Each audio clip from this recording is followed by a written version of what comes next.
പുനലൂർ താലൂക്ക് ആശുപത്രിയിൽ ചികിത്സയ്ക്കെത്തിയ വൃദ്ധന് സെക്യൂരിറ്റി ജീവനക്കാരന്റെ മർദ്ദനം.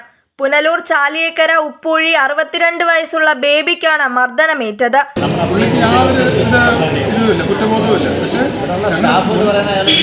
മുൻ പ്രശ്നങ്ങളൊന്നും നമുക്കറിയത്തില്ല. പക്ഷേ ഈ അടിച്ചത് വളരെ മോശമായി, പക്ഷെ ആ രീതിയിലാണ് പുള്ളി അടിച്ചത്. അത് ഞങ്ങൾ കണ്ടു.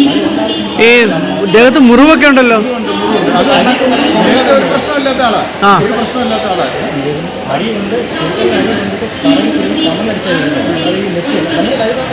കണ്ടുകൊണ്ടിരിക്കുക, എന്നിട്ടും ഞങ്ങളോട് മസിൽ പിടിക്കുക. ഇന്ന് നിങ്ങളാരാ ചോദിക്കുക എന്ന് ചോദിച്ചുള്ള ഇത്. അങ്ങനെ ഒരുപാട് പേരുണ്ടായിരുന്നു. ഇപ്പോൾ ഏതാണ്ട് 2 മണിക്കൂറോളമായി. അതിൻ്റെ പേരിലാണ് എല്ലാവരും അങ്ങോട്ടും മാറി തിരിഞ്ഞ് പോയത്. രാവിലെ കണ്ണിന് ചികിത്സയ്ക്കായിട്ടാണ് ബേബി ആശുപത്രിയിലെത്തിയത്. അപ്പോൾ സെക്യൂരിറ്റി ജീവനക്കാരനുമായി ബേബി തർക്കമുണ്ടായി. തുടർന്നുണ്ടായ വീഴ്ചയിൽ ബേബിയുടെ തലയ്ക്ക് മുറിവേറ്റിരുന്നു. അയാൾ വെള്ളം അടിച്ചിട്ട് കയറി ഒന്ന് ഓഫീലുണ്ട്.